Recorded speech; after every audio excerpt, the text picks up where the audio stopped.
The strike is epic. That for me is the best part of Taimen fishing is the way they eat the fly because again, they are fearless predators. They're the river wolf. Huh. And they will come clear out of the water and eat it on the way down. A lot of the fishing we do at times is surface oriented, so you're seeing them come up and out of the depths, and all of a sudden there's this big giant mouth and bright red tail and an explosion on the surface, and then you're kind of left stunned for a minute. Welcome to the Destination Angler Podcast, the podcast for anglers who travel. And I'm your host, Steve Haig. We go right to the source, the local guides and experts, to build your knowledge of top fishing locations around North America. It's a big world out there. Now go and fish it. I'm going away for a while, but I'll be back soon. Whoa, whoa, whoa. Hey anglers, welcome back to another episode of the Destination Angler, brought to you by Adamsville Fishing Gear, the trusted source for quality fly fishing gear built to last at an affordable price, and by Angler's Coffee, fueling your next cast with amazing coffee delivered to your doorstep one batch at a time. Get started today and save 20%. By Got Fishing, crafting world-class fly fishing adventures specially designed to your level of experience and budget. And by Trout Routes, the #1 fishing app, helping trout anglers avoid the crowds and explore new public water. Download it today for free in the App Store. Up next on the Destination Angler, we venture to Gray Reef on the renowned North Platte River for some incredible Wyoming-style brown trout fly fishing. After that, we head to the Flathead River in Montana with none other than the Hillary Hutchison. And be sure to backcast to catch the last episode on the Youghiogheny River with Rob Walters. The Yauk is an incredible brown trout fishery that will knock your socks off. You won't want to miss these shows. And hey, if you like the show, please tell a buddy. And today our destination is the vast and remote country of Mongolia, the land of Genghis Khan, in search of the legendary Taimen, the largest trout species in the world. Our guest is Michael Caranci, expert fly fishing guide and head of guest services for Mongolia River Outfitters. Visiting Mongolia is a true adventure, akin to stepping back in time. It's about the size of Texas and the least densely populated country in the world. Taimen thrive here in pristine river ecosystem reaching over 50 inches. Michael has over 20 years of experience guiding and managing fly fishing services. He first ventured to Mongolia in 2015 and fell in love with its people, its culture, and of course its fly fishing, and has been returning ever since. He's a published writer with articles in major fly fishing magazines and an upcoming book on fly fishing in Belize. Today, Michael shares the secrets of Taimen, their surprising diet, habits, and how to catch these giants. We also explore Mongolian culture and the unique experiences this incredible country offers. Hey, if you're looking for an adrenaline-fueled adventure of a lifetime, this episode is for you. Let's hear from Michael. Michael, great to have you on the show. Thanks, glad to be here. Yeah, absolutely. Now, you're calling us from where? I'm in far northern California. That'd be the Redding area by chance? Yep, exactly. Yeah, the good part of the state. Yeah, you got palm trees up in Redding, don't you? Not naturally. There's just a few that they put on the main drag there on Hilltop where all the hotels are, but otherwise, no, we're more Valley Oaks and Doug firs and Manzanita. Okay, there you go. How have you guys caught some of this crazy weather that the rest of California is getting, all the torrential rains?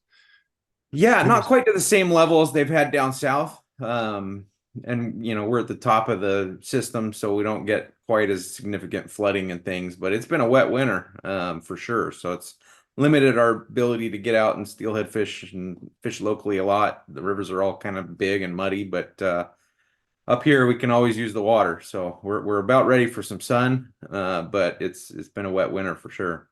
well, that Shasta Dam was about near empty a couple years ago, wasn't it?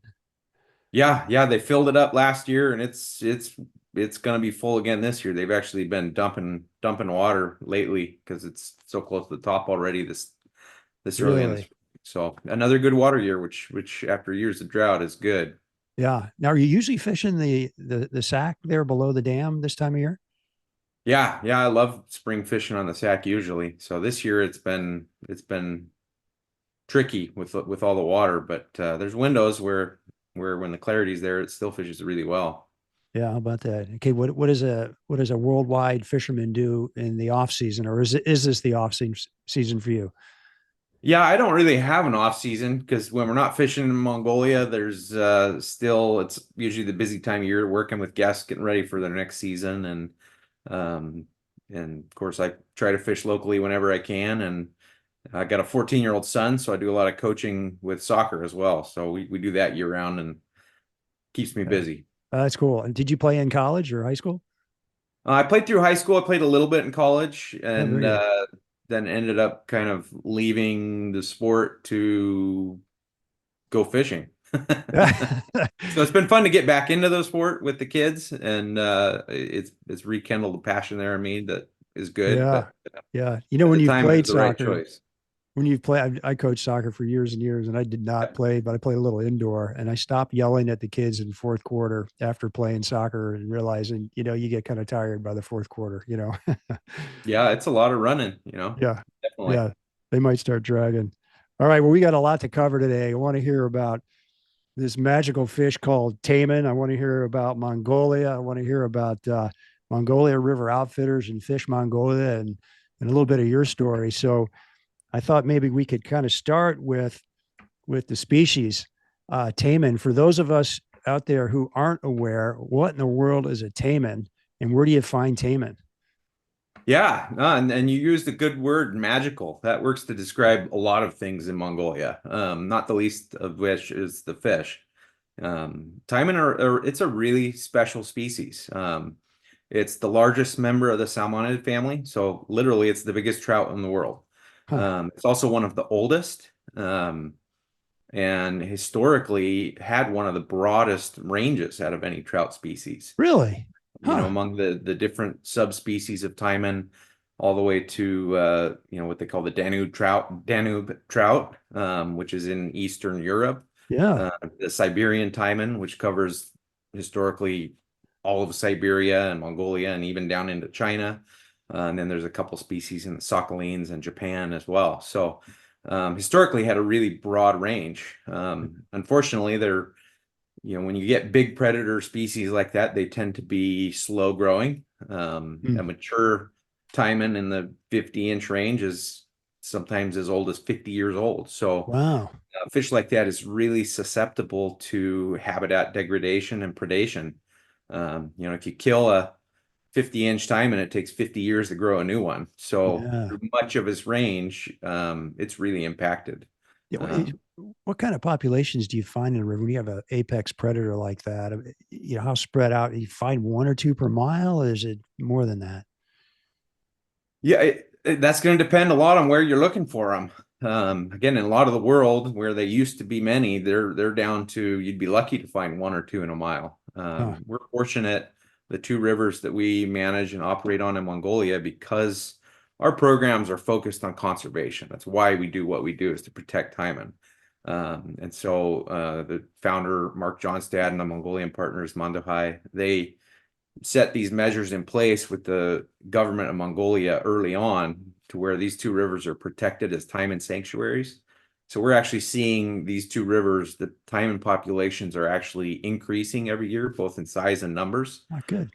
which is great to see. It's a big predator and there's not a ton of fish, but it can really vary. There's anywhere from, and it depends on the size class. Certainly you're getting into those really big fish and there's still probably only one or two per mile, but in the juvenile class, 20 to 35 inches, there's numerous fish. I mean, there's times, and we still are learning a lot about the species with some of the scientific research we're doing right Huh. now with the Wild Salmon Center. But we've seen times inexplicably where somebody's running a drone and looking down in a pool and see 60 or 70 taimen in one pool. Really? So they do move around a lot. They migrate considerably up and down in these river systems. And it's why one of the reasons we keep fighting potential for dams because that would really impact them because of how much they move. Sure. It's hard to say. There's days when you're fishing where it seems like there's a taimen in every riffle, and then there's days where it doesn't seem like there's a fish in the river. So they're definitely kind of a unicorn sort of fish. Oh, no kidding. So what do you suppose is going on when you find 50 or 60 of them in one pool? We don't know. There's really no logical explanation for why they would congregate like that. It's when we see it, it's in midsummer. It's not in spawning season. They spawn in March, April, and early May. So it's nobody really knows why they congregate like that. There are some bait migrations within the river system, so Yeah. that could be part of it, following the bait upstream sort of thing, but nobody really knows for sure. Huh. So what do they eat? They eat anything. They So look big enough to eat a small child. I mean, from your Instagram account, it's like, man, I think I'd be a little nervous standing in a river with a taimen that big in it. yeah, yeah. Well, they did an episode of River Monsters on them once in Mongolia. Oh yeah. Some of our staff were on that. But yeah, no, their main food source on these rivers is trout and grayling. Okay. It's that's the main thing they eat. But they eat rodents, muskrats, squirrels, birds, snakes. Anything that swims, they will try to eat it. Do you have a good snake pattern? Yeah, one of our guides, Zobo, ties one up that he's fished with, and he hooked a fish on it when I was fishing with him on the river last summer. So, Really? Is that like yeah, an articulated fly? What's a snake yep, pattern look like? yeah, it's about 12 inches long, just kind of swims across the river. And he caught a fish on it. He didn't land it, but he did hook one. He Yeah, did hook one. yep. And I read they'll eat small like ducklings, I guess. Do you have a duckling pattern? I've seen guys throw them. Yeah, I don't know if we've caught one on a duck yet, but we've tried. We've seen them eat them, so it happens. Wow. It seems like a duck fly would spin a lot as you cast it. It would be just a mess after a couple of casts. I don't know. Yeah. Be a little difficult. Well, maybe you're the guy to come up with the duckling pattern. I bet a brown Yeah. trout would eat a duckling, a big brown trout. I don't know. Yep. It almost sounds like a Taimen is a cross between a muskie and a trout. I mean, by the size that they are and the way they look. That's a good correlation. Some of our, most successful Taimen anglers in the season are dedicated muskie fishermen because it's a similar mentality. It's not a numbers game. It's throwing big flies and being patient and persistence and really on your game. Because when you get that one opportunity of the fish of a lifetime, if you're, looking up at the sky and not paying attention and you I've miss never it, done that. that's rough. Yeah, me neither. Strike. Yeah. You want to do a good job for your guide too. I know the guides want to do a good job for you, but I don't want to be daydreaming when that big one comes along. Seems like Yep. that's happened a couple of times. So what tell me a little bit about the fight and the strike because I've read it's pretty incredible.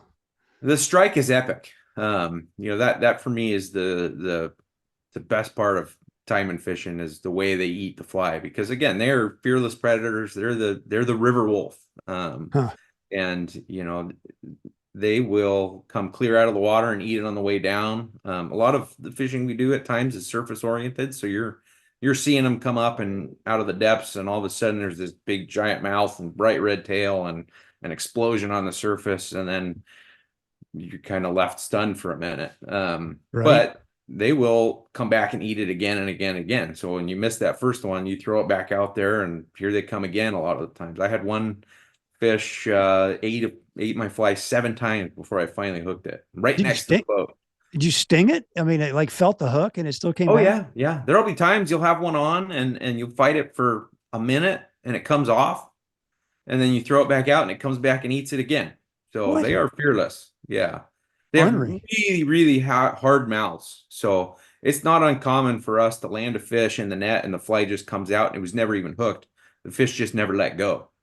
Oh my gosh. Really? Yeah. I mean, do you suppose some of that is I'm assuming these rivers are pretty unpressured. Do you think some of that is like if people were fishing at them every day, do you think that would change? Oh, yeah, certainly. Predator species in general, I fish for them all over the world, different species, and it's definitely a species that tends to react to pressure that, because they have that fearless nature. Once they've been hooked and landed multiple times, they get a little bit more wary, but we really limit the pressure on these rivers. We have management agreements, so we're the only ones legally allowed to fish there with international anglers, and Huh. we cap the numbers of people we send and structure it so that those fish are not pressured and it definitely shows. I mean, do they have natural predators? Are there raptor People, birds or just people? yeah, and other taimen. Another You Taimen, know, sure. Taimen will we eat Taimen. found dead taimen on the river that were 50+ inches that had 36-inch taimen in their mouth, literally choked to death. Oh my gosh, Yeah, that's but the main incredible. predators are people. All right, so give me a sense of we talked about 50-inch fish. We talk about I think 25 to 30-inch fish. What's kind of like an average Taimen? Yeah, that's always the toughest question to answer because it can vary so drastically. Probably the most common size that we see, and it depends a little bit on the two river systems. With Fish Mongolia, we do tend to see slightly fewer numbers there, with a larger average size. Probably the typical fish we're getting there is in the low 30s to mid 40s inch range. Jeez. Um, with Mongolia River Outfitters, we tend to see more juvenile fish on that river. There's plenty of big ones there too. But that river's been in our system of protections as a taimen sanctuary for longer. So it's got a really healthy class of smaller taimen from 25 to 35 inches. And sometimes those little ones just beat the big ones to the hook. So we'll Huh. land a few more. Probably the typical size on that river is more in that kind of, again, 25 to 35-inch range. But we see Yeah. fish over 40 inches almost every week. And then we see fish over 50, a few times every season on both Wow. rivers. So what's the reaction from these anglers when they're tangling with a 35, 45-inch fish? Awe. Yeah. Yeah, usually it's just seeing them sometimes when they come up and you miss them, or it's just kind of a moment of disbelief that there's a fish that big, a trout that big, Yeah. uh, that exists in the world. It's awesome. Yeah. Yeah. Any stories stick out in your mind of somebody you've taken who's just been blown away by what they're doing and seeing? Yeah, probably one of my favorites is Ross Purnell, from Fly Fisherman Magazine. He came Yeah, the over and fished editor. with us for a week, and he was on the river for 2 weeks, and he had one of those overall tougher trips where the fish were hunkered down, they weren't really moving a lot, but on the last day he hooked and landed a 58-inch taimen, Jeez. and he still every time I see him he talks about it. That's Yeah, I bet his he does. fish of a lifetime, just life-changing sort of experience. And um but Yeah. Yeah. somebody like that that's fished all over the world, that's really has a lot of fish experience to draw back from. When they have that sort of experience, it shows what a special place and what a Yeah. special fish it is. Yeah. Yeah. I don't want to get into I want to get into why you like Mongolia and Taimen so much. But before we do, I also wanted to ask a little bit more about these fish. Like, how selective are they? Like where do they hold in rivers? Give us a sense. Like if I was going to go out and fish for Taimen, how am I sizing up the river? What am I doing? Yeah, and that's one of the enigmatic qualities of the taimen. They will eat anything and they can be anywhere. So, there are times where they're hunkered down in the deep holes, and both these rivers have some big deep holes. And, most of those big deep spots do have a big taimen lurking around somewhere in there. But they can be anywhere. Like I said, they migrate, they move quite a bit up and down these river systems. We will frequently be rowing down just a long flat that seems featureless, that's 1 to 2 feet deep, and boom, bright red tail. There's a 45-inch taimen swimming right past the boat. We catch them Mm, in riffles. We catch them in the head of islands. They'll hang out by a woody structure.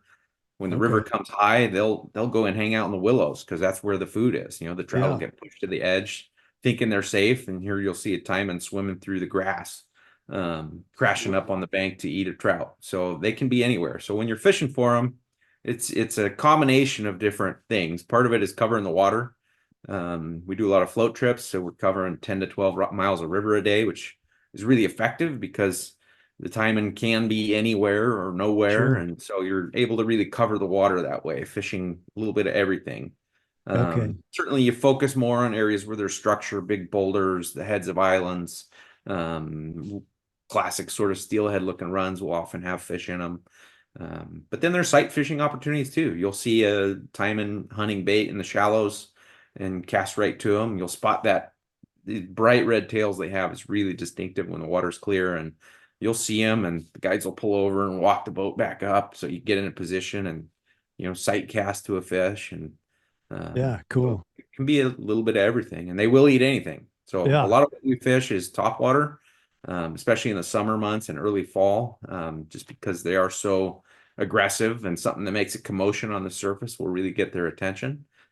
Huh. But their main food is trout, so we fish streamers as well. You know, Okay. something that looks like a 6 or 8 inch grayling or a small trout. Okay. And what's your rod setup? We fish anywhere from an 8 to a 10 weight. Single-handed rods are the norm. We Yeah. tend to recommend an 8 or a 9 weight, just because it's a lot of casting with big flies. And so if you're not used to fishing a big rod, casting it all day, a 10 weight is just too much rod for a lot of people. Huh. So a little bit lighter rods in the 8 or 9 weight is still enough to land a big taimen, and it's still enough to carry those bigger flies, but you're not going to really wear your arm out doing it. So I that's kind get of you. the norm. Yeah, yeah, yeah. And what kind of flies are you casting? Are they sort of these articulated flies, or what have you got? That could be anything. Again, topwater stuff that'll imitate a mouse or a rat. Yeah, we have one of our guides, Zolbo, ties a fly he calls the Chewbacca that literally looks like a muskrat. It's 12 inches long. It's Oh my gosh. miserable to cast, but I've caught timing on it. So, Yeah. Right. yeah, but it doesn't have to be huge either. The gurglers, one of our other guides, Jack, he's the gurgler king, and he just ties variations of gurglers that are a lot easier to cast. They're 3 inches long, and those work really well too. So Huh. I'd say the typical flies in the 5 to 7 inch range, but they can go as big as you want or a little bit smaller for easier casting. So Huh. And one of the just biggest taimen we caught 2 seasons ago, client was trout fishing with a woolly bugger and landed a 48-inch taimen. really? 5 weight. So they'll eat small stuff too. Huh. And what kind of tippet material are you using? What size? We're usually just doing straight shots of 40 or 30 pound tippet. Um, Heavy duty stuff. Yeah. Not too leader shy then, huh? They are not leader shy. They're not shy about anything. They'll eat right next to the oar blade. No kidding. Yeah. Wow, that's pretty cool. Huh. All right. Do any night fishing? Mousing at night or anything? Um, we don't. Mostly just the days are so long anyway. You guys are usually beat by the end of the day and ready for a beer or a glass of wine at dinner and get some sleep for the next day. Yeah, that's enough, huh? Yeah. How about that? Now, do you all have to bring all your flies into the country, or do you have some local tires? Actually, the guides tie most of the flies on the river, so Okay. it's pretty fun in the camps. After dinner, they'll get the vices out and make some stuff up. So Yeah. Yeah. Some of those big flies take, I don't know, it takes me like 20 minutes to tie some of those bigger ones. What about your guys? yeah, it depends on how crazy they want to get. Those guys are really good tires, and they can crank stuff out pretty quick. But they like to make some fun creations that take more time too. Yeah, but we're not losing a lot of flies because again, we're Yeah. fishing really big stuff. So you can keep the same fly on for a Yeah. long time. If you're catching a lot of fish, they get chewed up. They have little teeth in there. So Oh, do they? Okay. yeah. Uh, and um, do you have seasons there? I mean, are there certain times a year we're doing different things? Yeah, yeah. So the legal fishing season in Mongolia starts June 15th and runs through the end of October. And one of the great things of us having the two different river systems that we operate on is there are two very different regions in Mongolia. Mongolia is a huge country, very diverse, even though it's so little, um, such little population density. Yeah. So the one river with Fish Mongolia that we fish is in Western Mongolia. And it has an earlier season. It's up in high elevation.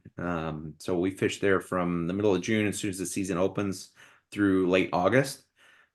It can fish well into September, but it's up in the mountains about 5,000 feet elevation. So as you get into late August, early September, it's starting to get colder up there. More potential for snow and things like that. Um, So it's a good time for us to switch to the other river with Mongolia River Outfitters. That river is in eastern Mongolia. It's a different season there. Oh, So the summer months in that part of Mongolia gets some monsoon rains coming out of the Asian peninsula there. So it can be wet, can be a little bit buggy. The river's a little bit less predictable. But typically by the end of August, that river's dropping into shape. So fall fishes really well there, all the way into late October. As we get into October, it starts getting cold. So those October trips can be a little bit chilly, but the Taimen tend to respond to the cold well to try to get a little extra feeding in going into the winter months. yeah, So yeah. it can still be really good. You're still doing the same thing, no matter if it's spring, summer, fall. You're throwing big streamers, top water, that kind of thing. Yep. Okay, Yep. The so colder it no, gets, they get a little less movement towards the top, and it tends to be more streamer stuff. yeah, But they'll still eat a top waterfly anytime. So yeah. yeah, not a lot of differences. We may fish more sink tips later in the fall than we do in the summer, when it's more floating line work, but that can vary week to week too. Yeah. All right, let's shift gears from that. I want to hear about Mongolia. Like you said, it's a big country. I actually looked it up. It's bigger than Alaska, Yeah. square mileage. So if you were to put it on a map, the US, it would stretch from Chicago to Salt Lake City and then from Fargo to Kansas City. So kind of oblong. That's a huge swath of land. Yeah. Um, so just tell us about the country. Like, what are your observations about the country, the landscape, the people, everything? Yeah, it's a special place. And as big as it is, it's also the least densely populated country in the world. So Huh. all that land mass, and it's got a population of about 3 million people, half of which live in the capital city. Mm. So you figure in all that area with very few people. But it's not like there aren't people out there. That's one of the unique special things about Mongolia is that they still, most of the country lives the nomadic herding lifestyle that they lived for thousands of years since the time of Genghis Khan. Huh.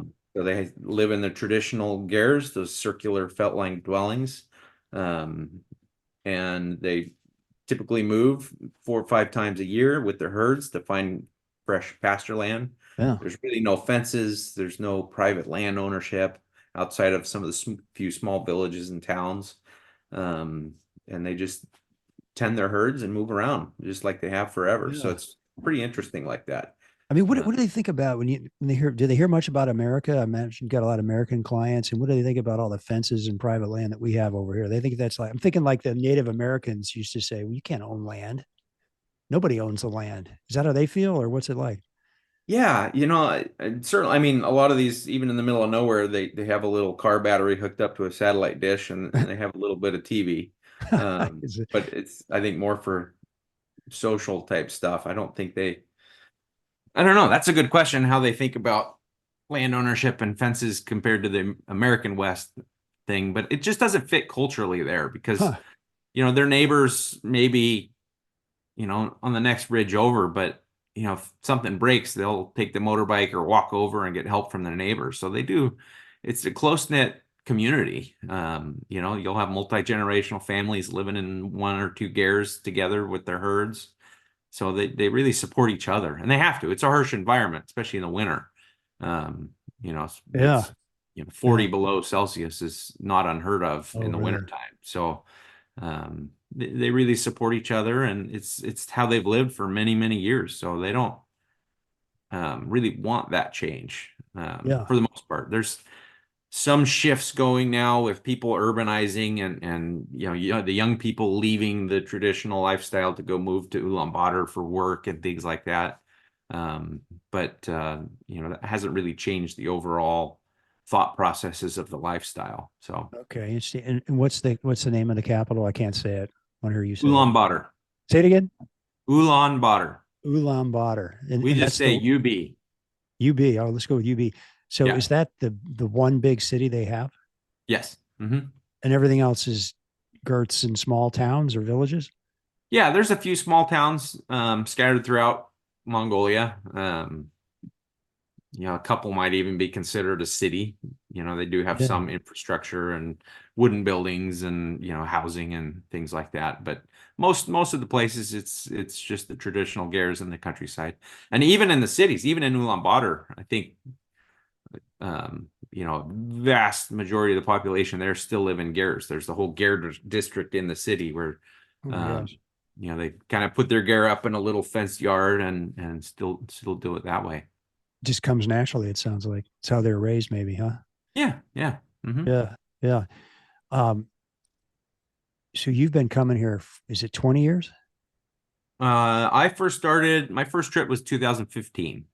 Okay, almost Yeah, 10 so years then. Okay. So what is it that's drawing you back in here other than it's your job? I mean, why do you keep coming back to Mongolia? yeah, it's Mongolia is just such a special place.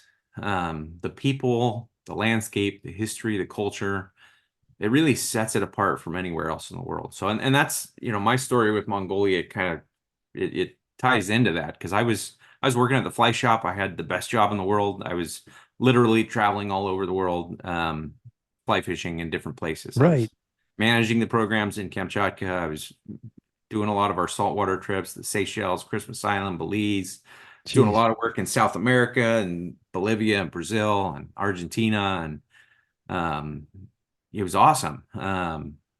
And I had a guest that was a good friend of mine that I traveled with a lot. And Mongolia, really, I knew about it. Everybody'd seen those pictures of giant Taimen, Right. but it really wasn't high on my radar. It wasn't a place I felt like I needed to go. I had a guest, it was a good friend that wanted to put a trip together. He said, I've been wanting to go there forever. I just can't figure out the best place to go or how to do it right. I don't want to make a mistake. Can you help put a trip together?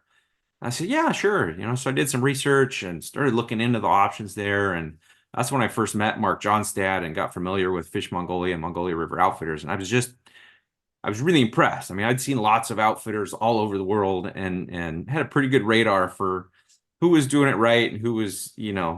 BS their way through it to make it happen. And so I was really impressed. I loved right off the bat up front, everything that they did was about conservation, which has always been important to me. Right.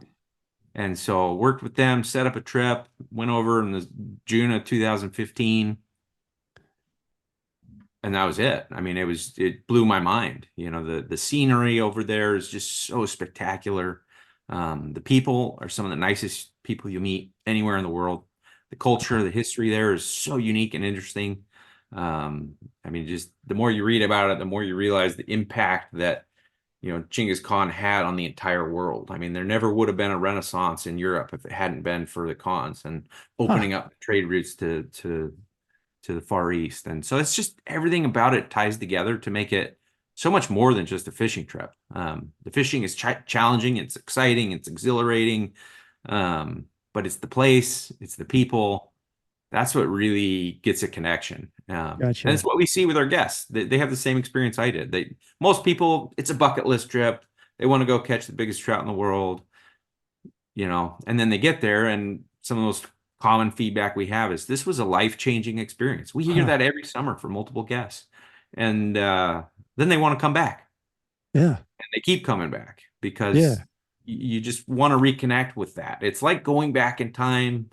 We're unplugged. There's no electricity in the camp. So you get to really immerse yourself in the Mongolian wilderness. You're sitting around the campfire with these local Mongolians and our wonderful staff singing songs around the campfire. And it takes you back to being a kid, and Huh. so it's an experience that just goes beyond fishing and that's what makes it special. That's what drew me to it. And so many of our guests keep coming back because of it. Sign me up. That sounds Yeah. awesome. I can go back and be a kid. My Yep. wife says I do all the time anyway. Yeah. So, and you also hire, well, I read on your website, you're a Mongolian company, Yes. Yep. It's Mongolian owned. Mongolian owned. Okay. Mhm. And so you've got guides that are Mongolians as well. Mhm. Okay. Yeah. And what do they think? What do Mongolians think of Taimen? Yeah. So it's the Mongolian culture again, it's based on animals, meat. They're Yeah. meat and vegetables. That's what they eat. It's what they've eat, and dairy products, obviously. And so it never has been a really big fishing culture. It's one of the things that protected Taimen in Mongolia for many, many years. The biggest impacts of the fish there are Russians coming down to fish and harvest fish. So that's protected the fish in a lot of ways. But again, if you're in a local person living in the community and there's a river right there, there's always a few that take to fishing. It's in some of our DNA, right? That's why you and I do what we do. Yeah. So early on these programs, there were no Mongolian fishing guides. So when they started setting these trips up, they were bringing guides in from the U.S. and a lot of our guides came from Chile, actually. Huh. And they still keep coming back every year. They love it. And as we started doing that, we started hiring local Mongolians because part of our programs are to work with the local communities to protect these fish. So we hire most of our staff from the local communities near the rivers.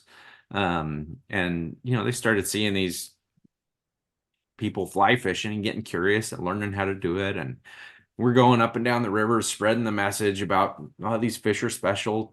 Conservation is important. And occasionally we'd catch people that were poaching fish and we'd educate them on it. And these are fishy local guys Yeah. and they buy into the concept and become guides. So that's how we've gotten to know these guides over the years. Huh. Some of them were out there fishing illegally and hey, they discovered fly fishing. Others started rowing a gear boat and thought this was cool and get into it. Now there's actually a really cool fly fishing culture in Mongolia. There's Huh.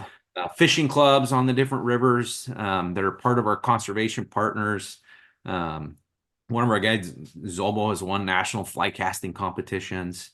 There's even Huh. a famous rap group in Mongolia that is known for wearing Sims waders and talking about fly fishing and some of Is their rap that right? songs. So it's a small culture there, but it's really strong, close-knit group. And there's some phenomenal guides that have come out of that that Huh. could guide anywhere in the world. I mean, they're Yeah. really good with people, good with rowing, great with tying flies and casting and caring for the fish. So it's developed a really cool culture there where now more of our guides are Mongolian than not. And we keep training new every year. And so they're a big part of what makes it special.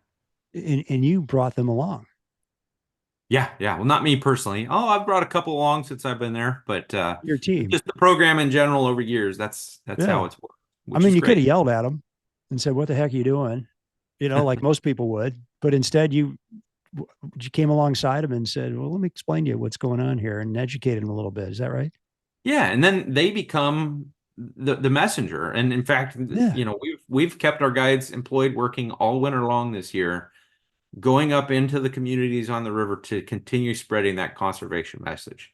They're Okay. meeting with the local government leaders. They're going into the schools and doing science programs for kids, so that everybody in these communities understand Taimen are a precious resource that need to be protected. And they're getting it. We float down the river and sometimes we see kids, playing and skipping rocks, and they love seeing us. They come over and we take pictures of, if they see a Taimen landed, they love it. They want to get their picture taken. Yeah. They want to help release it back into the river. Really? Like Yeah. it's biting in with these younger generations, which is really cool. Yeah. Yeah. Had some of these kids really not seen a taimen being caught on a fishing rod or a fly rod? Yeah, sure. It's Yeah. like a novel thing. Look at that guy. Yeah. Yeah. Yeah, that's super cool. So what kind of a client wants to come to Mongolia? I mean, that's a long way to go fishing, right? It's got to be a special kind of a person. Yeah, yeah, we get guests from all over the world. Probably the majority do come from the US, but we get quite a few from Europe, from South America, from Asia come up, Australia, Oh, South Africans. huh. And within that, we get everybody. There's some guys with their own planes that come over, and there's the blue collar guy that saves up for 15 years to come. To come to Mongolia. That's happened, Yeah, huh? I get those guys. I guess just a couple weeks ago that it's coming over. He saw something when he was 12 years old about Mongolia and Yeah. has dreamed about it ever since. He's retiring now in his 50s, and he can finally afford to come over, and he's just like a kid again, so excited to finally get over there. Yeah. So we see a little bit of everybody, and it's a special place, and it does that to people. And how remote are you? I mean, you talk about car batteries and satellite TVs, but how far away are you from civilization? Uh, yeah, it's out there. Hundreds of miles? Yeah, yeah. So with Fish Mongolia, getting there is typically a 90-minute commercial flight from the city into a small town, Oh, and then 5 to 6 hours in a 4x4 to get to the river from there. little bumpy road. Oh yeah, you're driving over rivers and up mountains and Ah, back down the other side, and that's it's, awesome. it's an amazing journey. And the other rivers, depending on where we fish with it, is anywhere from a full day drive to a day and a half drive to get to the river. So you Uh, need to, and how long are your trips? Week long typically, or? yeah, usually 6 or 7 days on the river, depending on the trip. Okay, so you got to plan for some shoulder time. There's some shoulder days to get in and out. Yeah, yeah, and everybody spends a night in Ulaanbaatar the day they get to Mongolia and the night before they leave. It's all part of the trip, and that can be fun for people too, especially if you haven't been there. There's Yeah. some really interesting museums, cultural performances, monasteries, Ah, all that sort of stuff. So and some people will extend their stay. A lot of people will stay and do other travel in Mongolia while they're there too. Go see the Gobi Desert, yeah. ride horses, and there's a lot of national parks and wilderness areas there. So Huh. there's a lot to see and do beyond the fishing. Any microbreweries? I'm kidding. Not yet. Yeah, I wouldn't be surprised if they start soon. There's an You're finding opportunity, those everywhere now. right? Michael, hang on one second. I want to switch my audio. I'm just realizing this is the first time I've used uh, this new microphone. Yeah, no worries. I might Okay, there we take a go. step away for a minute while you do that. Test, test, test. Be right back. Okay. Yeah. Let me pause things for a second here. Okay. Yeah. I just realized that I was picking your voice is probably coming in through my mic, which is not good, but hopefully my editor can figure that out. Anyway, we're back live. You good? Yeah. Okay. Cool. Um, well, I want to talk to you about the experience that you offer. I mean, we've kind of been hearing about that, but like, I'm curious, are you floating these rivers? How do you guys get around? Are you flying up to the end and floating back down to camp? Do you move your camps? Tell us about kind of the experience over a week. Yeah. Yeah, absolutely. We have actually 5 different trips that we run between the two rivers. Most of those are float trips. So we'll work our way in to start at the uppermost camp. And then you'll float down and see a brand new section of river every single day.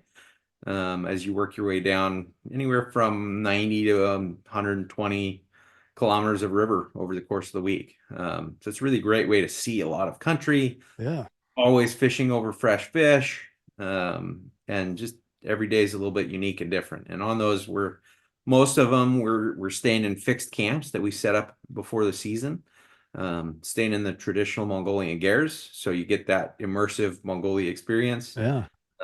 which is amazing. You wake up in the morning, one of our staff ladies comes in and lights a fire in the stove for you and brings hot coffee right to your bedside. There's no better way in the world to wake up in the morning. Absolutely not.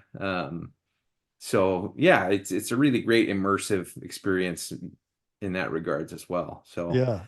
Yeah. some of our more remote areas where we can't drive in before the season and set up permanent camps, we haul teepees down the river, and set up the same sort of camps, but using teepees instead of gers, which are still spacious. You can stand up in them. It's way better than tent camping. Yeah. And we can access those in some of those remote national park areas that we can't drive into. Huh. And are there two tracks, roads going up and down these rivers? Like, how are you guys getting to the top of a river to float down? Yeah, and that's one of the unique things about Mongolia is they can get just about anywhere. So they can do things we can't do. I'll just put it that way. They, the There's places Mongolians? that you look at the map and you hike around there during the day in the camp, and it's like, how the heck do they get here? But they do. It's what they do. It's what they've done for thousands of years, and they know what they're doing. They figure it out. And I mean, they'll set up and take down one of those gears in a couple hours. It's amazing. So, Huh. um, yeah, but Have you then used we do run. Sorry, go ahead. horses, or are you in Jeeps? What are you driving? Yeah, Land Cruisers. Land. Okay. All right. So Yep. you're just going straight over the land, not necessarily roads. Yeah, no, the Mongolian highway is two-lane track over the grass. Yeah, there's highways in the city, and there's some highways that will, take you from Ulaanbaatar to some of the smaller towns. Yeah.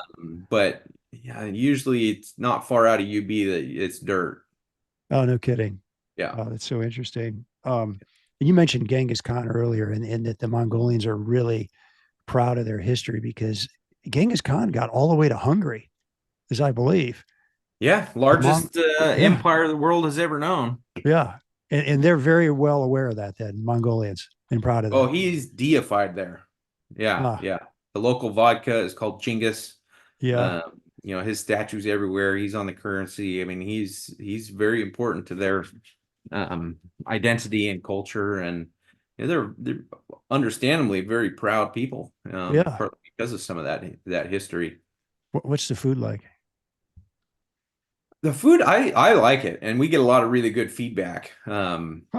Mongolian food in general is, like I said, mentioned, it's very meat based. We kind of mix it up a little bit in our camp, so it's a mixture of some of the traditional Mongolian dishes with, some other little more Western oriented. So you're not eating mutton every day. Um, Okay. but it's really good. We do some of the traditional Mongolian meals that we do. There's horsur, which is basically like mutton empanadas. Um, Really good. That's one of my favorites. There's one called booze that's like little dumplings, also really good. Yeah. And then the traditional Mongolian feast meal, it would be closest compared to like an asado in Patagonia, is they take a sheep and they process it a certain traditional way, keeping everything. And the traditional way to do it, they would take an old milk canister, those metal milk jugs, and they would harvest the sheep and put it all in there with potatoes and carrots and vegetables and throw it on the fire and cook it all day, Sounds and then good. pull it out and it's just meat fest. Yeah. Right. I enjoy that. It's not for everybody, but it's really Is good in that my right? way. What's the Yeah. strangest thing for Americans to be tasting over there? The strangest is Yeah. probably Arag, Which which is, is actually it's fermented mare's milk. So we wow. don't serve it in the camps because it's really an acquired taste, but a lot of people know about it and ask for it, and we can usually make it happen if they want to taste it. But it's an alcoholic drink. They ferment mare's milk, and it kind of tastes like sour milk, to be honest. Sounds But rough. that's a Yeah. traditional drink there. Yeah. Acquired taste. So what are you drinking at night in camp? Um, we always have beer in camp, a lot of wine. Oh, Mongolian vodka is yeah. there as well, and of course, soft drinks and water, all that sort of stuff. Were they part of Russia or China years ago? Both. Okay. Yeah, through the course of their history over the last 100 years, a bit of both, but most recently they were part of the Soviet Union. So actually the Bolsheviks helped them separate from China in the 1920s, I want to say. Don't quote me on that. And then they were part of the Soviet Union for years, and then in 1981 they got their independence peacefully. Oh, they did. So Huh. yeah, they've had a lot of close ties to Russia even since then. Most of the older generation in Mongolia, would go to Moscow for university and things like that. Huh. Um, Okay. but in recent years, their geopolitical location is interesting. Yeah, I'll They're a say. landlocked nation between Russia and China, and so they kind of have to have good relationships with both of their neighbors. But they also understand it's a global economy anymore, and so they Yeah. really try to maintain close ties as well with Europe um and the West and America as well. So they're Huh. kind of have become a very large open Switzerland in that part of the Yeah. world. Huh. Interesting. Um, And as far as scenery goes, what is the scenery like? Because you've got the Gobi Desert in the south, right, in the steppe country, and maybe some mountains in the, I don't know, in the north. Yeah, most of northern Mongolia, the areas that we're fishing on, it's a familiar landscape for Americans, especially. It looks like Montana. Huh. Um, Montana during the time of the Native Americans a couple hundred years ago, because there's, like I said, there's no barbed wire fences. There's, when you float down the river, there's not McMansions on every bank. So it kind of takes us back in time to what we envision the American West as having been, because it's on that same latitude, similar kind Okay. of climate a lot of the times during the summer and early fall. So it's a familiar landscape, beautiful, spectacular. Is it? Wow.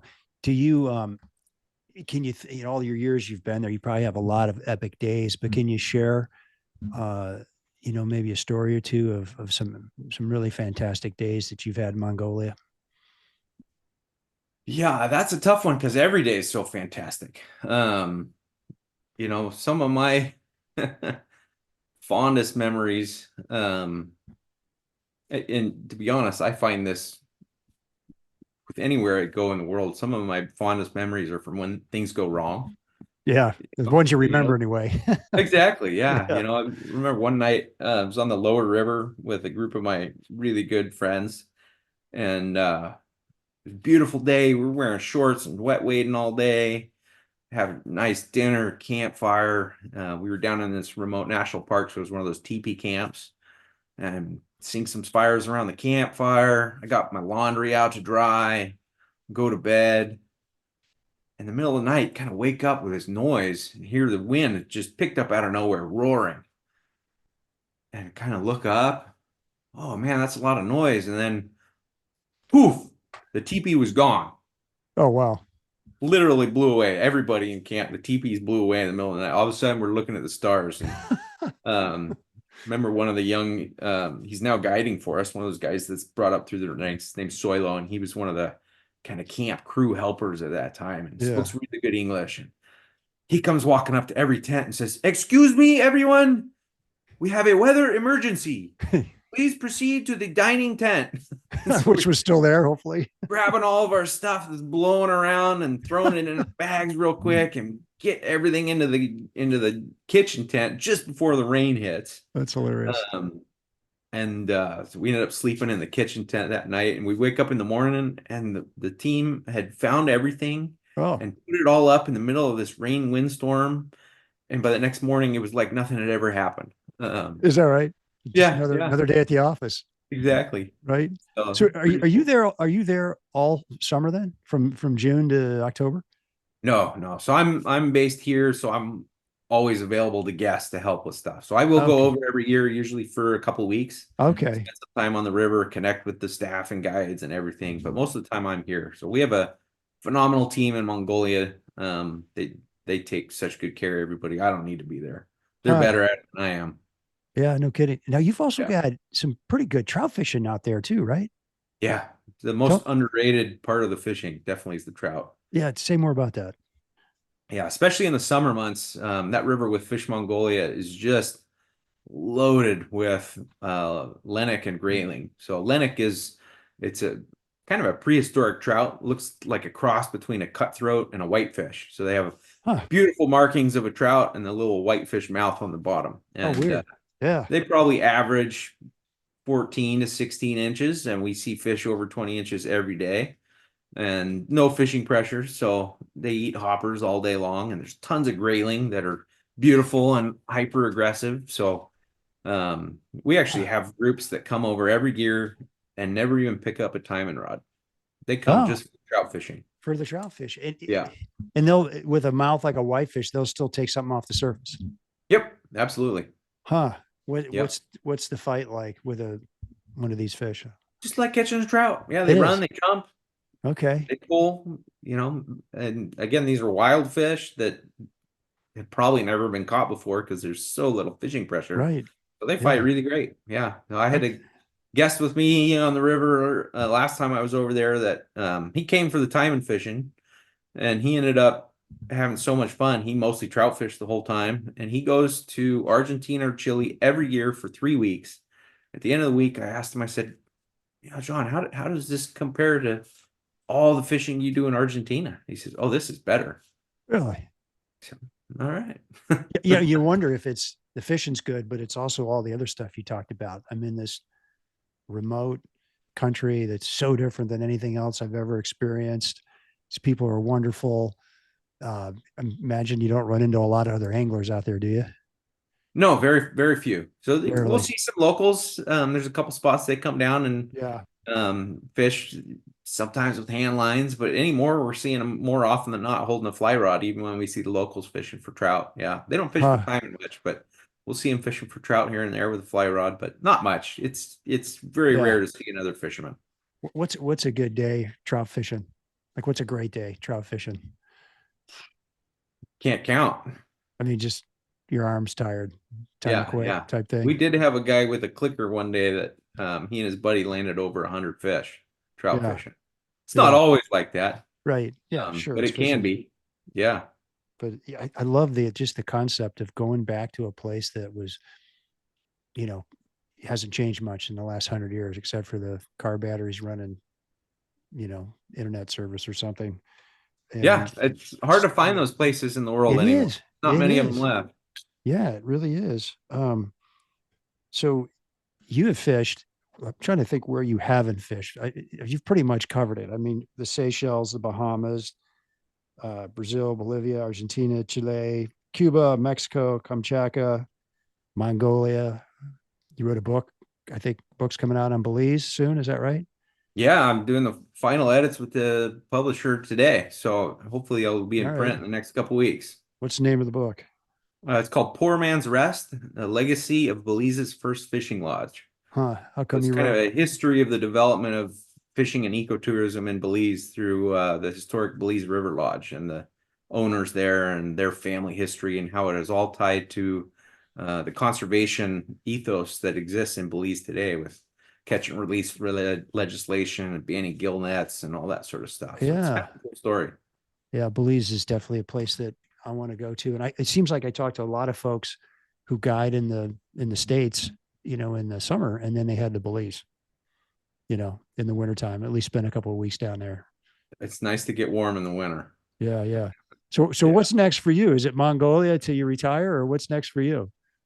Yeah, I hope so. I love what I do there. Huh? It's just so rewarding. Like conservation I mentioned earlier has always been important to me. Yeah, Uh, I was one of the founders of our local Trout Unlimited chapter here. I've been involved in conservation locally for many years. yeah, And so that emphasis that we have on the programs in Mongolia gives it a depth of meaning for me that yeah, goes beyond just fishing. I mean, I've been able to go all over the world and do this stuff, and that's selfish, really. yeah. I get To you. be able to give back to a fish and a people and a place, to work to protect it, it's meaningful, and I appreciate that. So, Yeah, for sure. Is there anybody that if you could pay it forwards, is there anybody that comes to mind that you kind of owe a debt of gratitude to? my family, definitely. Yeah. My parents first, they instilled this passion for me for fly fishing and community, um, growing up. And then, my wife and son, my wife's been so supportive of me, Yeah. all these years being gone and traveling and changing my lifestyle and, doing the things that I do. I couldn't have done it without her for sure. Yeah. Say more about your mom and dad and how they kind of instilled it in you. What happened there? Yeah, I guess it actually goes back a lot longer. So my family history with fly fishing started with my great grandfather, Marshall Greathouse. He used to work on the Silverton Railroad out of Durango, Colorado, Yeah. which is still there. It's a Yeah. tourist thing now, but he used to ride on his days off. He'd hop on the train, ride it up to the Needleton Water Tower, and hop off, camp and fish on the Animas River for a couple days, then hop back on the train to go back to work. And he got my grandfather, his son-in-law, who turns 101 next week Oh, on Monday. nice. he taught him how to fly fish. And then he ended up getting my father, his son-in-law, into fly fishing. And my dad went to vet school and kind of got out of it because he was so busy with school and work for years. And then when I started to get old enough, started going out with my grandpa again, and that got my dad and my mom into it again. And so Huh. just we grew up fly fishing together. It's what we do as a family. We still do it together. They're coming with me and my family to Belize in a couple weeks on our annual trip down there. So it's kind of become our thing, and it's been great. It's been Yeah. awesome. Was this in Colorado? Uh, Actually, Wyoming is where we started on the North Platte River, and we still go back every year for a week to the same spot. Wow. My son Okay. picked up his fly rod for the first place in the same place when he was 6 years old that I picked it up when I was 6 years Is old. that So right? No yeah, kidding. So your son's into this then, huh? yeah, he's lucky. I mean, he's gotten to fish all over the world too. He caught his first bonefish when he was 3 years old in Belize. What? He's been to Bahamas. He's been to Mongolia. He outfished me in Mongolia last time we That went. bugger. And he was Taught just him well. fishing for golden dorado in Argentina with me a couple months ago. So Oh, he's quite really? an angler himself.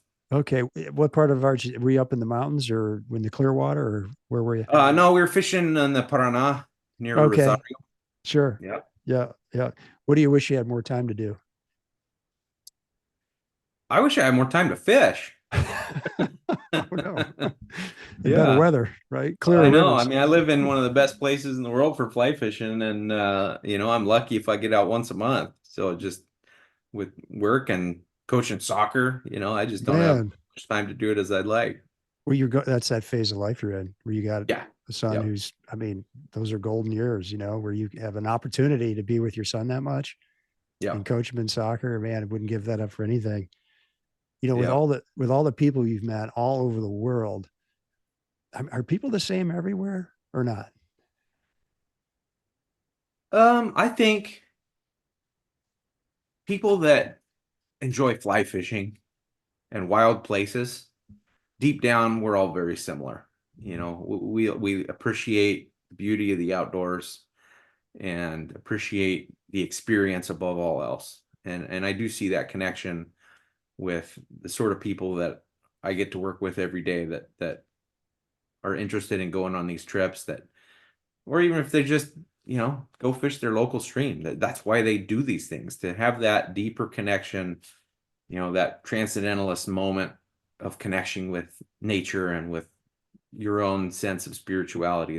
That is deep in all of us that pursue this sport, I believe. That's a really neat answer. Totally agree with you. It's just like in your DNA or it's not. I feel like, Yeah. you can't convince somebody who's not interested in the outdoors and adventure and experiences to be interested. I've taken people fishing that kind of come along on a big group trip, and some of them come back, and some of them are like, "Oh, it was nice, but I don't need to do it again." Yeah. And there's just people They like don't get that. it. Yeah, they don't get it, and that's one less guy I'm going to be bumping into on a river I'm fishing, right? Yep. So, back to Mongolia for a minute. What do you guys cook for sure? I always ask some food questions at the end of the show. What do you cook them for lunch? Yeah, we do hot shore lunches every day. They're awesome. Yeah. Yeah. What do you do? So, a lot of different things. My favorite is shashliks, kebabs. They put pork or usually they're pork, sometimes chicken kebabs with vegetables on the open fire, and that's my favorite. On an open fire. Yeah. Oh, Yeah. okay. Do you have somebody waiting? Like, you're going to get to this camp and somebody's getting the fire going way ahead of time and you guys are ready to go with them? Yeah, yeah. So on each of our Okay. trips, because these are mobile float trips, we have the one and only Mongolian Navy. And it's a crew of gear boaters that haul all of our gear down. Yeah. And one of those boats every day is our lunch boat, and it's the head cook and the gear boater, and so they load up after we leave camp, and then they get ahead of us and set up shore lunch. So Ah, when we get cool. down to that point in the river, get to pull over and have a glass of wine and just watch the river go by and have an incredible lunch experience. And some people will take a nap, and some guys will go fish because we see Taimen caught at lunch pretty regularly, or Yeah. trout. Yeah. Yeah. And so it's a big part of every day for sure. Yeah. Like I said earlier, sign me up. Sounds Yeah. awesome. Yeah. Michael, thanks for being on the show. Yeah. Thanks for having me. This has been fun. Yeah, absolutely. how can people get in touch with you and maybe ask about the trip or book a trip? Yeah, the best way is to check out our two websites. There's a lot of information and some amazing photos on there. Fishmongolia.com and mongoliarivers.com. Okay. And you can contact me through those websites. Sounds good. Wish you extraordinary success in all your adventures to follow. And folks, thank you for listening. We will be sure to post Michael's contact information on the Destination English show notes and some exclusive pictures of his top fly picks and this beautiful area. We'll put those out on our Facebook and Instagram pages. As always, you can DM me or email me with comments and suggestions at shaig at the destinationanglerpodcast.com. If you like the show, please share it with a buddy. As always, our music is by our Brothers Fountain. Hope you enjoyed the show, and we will see you again soon. Tight lines, everybody.